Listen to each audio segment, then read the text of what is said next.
সমবেত প্রভাতী সঙ্গীত শুনতে শুনতে ঘুম ভাঙল সকালবেলা। দিদিরা ততক্ষণে ওদের সকালের চায়ের পর্ব সেরে ফেলেছে।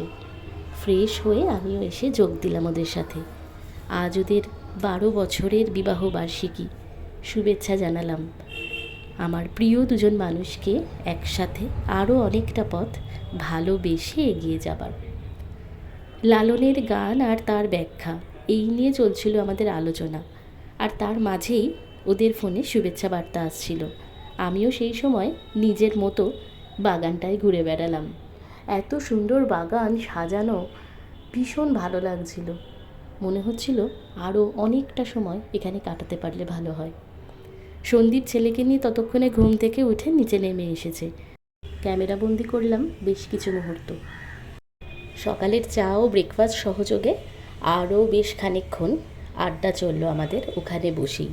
তারপর যে যার মতো রেডি হতে চলে গেলাম ঘরে।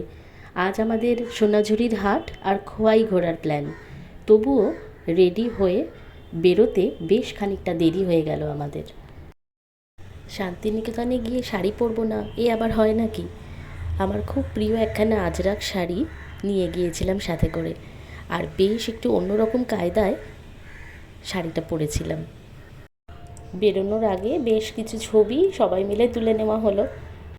আগে থেকে বলা ছিল, তাই টোটো চড়ে বেরিয়ে পড়লাম সোনাঝুরির হাট। শান্তিনিকেতনে সোনাঝুরির হাট আগে শুধুই সপ্তাহান্তে বসত, এখন রোজই বসে। ঢুকতেই চোখে পড়লো বিভিন্ন ধরনের জিনিস, বিভিন্ন ধরনের ব্যাগ, জুটের ব্যাগ, লেদার ব্যাগ, কত সুন্দর সুন্দর শাড়ি, কাঁথা শাড়ি এক একখানা যেন এক একটা আর্ট। কাঠের জিনিসপত্র, আসবাব, ঘর সাজানোর নানা রকমের সামগ্রী নিয়ে বসে আছে দোকানিরা। একদিকে গ্রামের শিল্পীদের নিজে হাতে তৈরি করা জিনিস, আর অন্যদিকে তার সঙ্গে বাড়তি পাওনা হলো বাউল গান।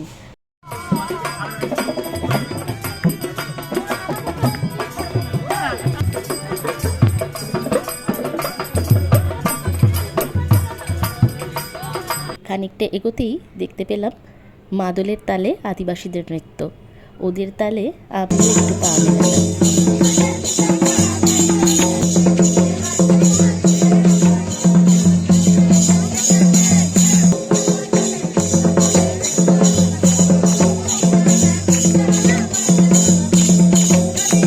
ততক্ষণে বেলা গড়িয়ে দুপুর হয়ে গেছে। আমরা বাঙালি রেস্টুরেন্ট শ্যামসুন্দরে খেতে ঢুকলাম। আজকের ট্রিটটা অবশ্য দিদিদের তরফ থেকে ছিল, আর খাবারও ছিল খুব ভালো মানের। এরপর শুরু হলো আমাদের দ্বিতীয় রাউন্ডের কেনাকাটা পর্ব। যারা ঘর সাজাতে ভালোবাসো এবং নিজেরাও সাজতে ভালোবাসো, সোনাঝুরির হাটে গিয়ে তারা কিছুতেই কেনাকাটা থেকে নিজেদেরকে বিরত রাখতে পারবে না। কিছুক্ষণের মধ্যেই সন্ধ্যা হয়ে যাবে, তাই আমাদেরকে ইচ্ছে না থাকতেও এবার বাংলোর উদ্দেশ্যে রওনা দিতে হলো। সন্ধেবেলা আমাদের কেক শেক নিয়ে একটু পার্টি করারই প্ল্যান ছিল, কিন্তু সোনায় সোহাগা হলো।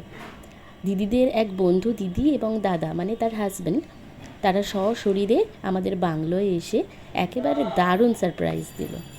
সুইগি দিয়ে আগেই কেকটা আনিয়ে নিয়েছিলাম, সেই কেকটা দিয়েই সেলিব্রেশন হলো একেবারে মহা সমারোহে।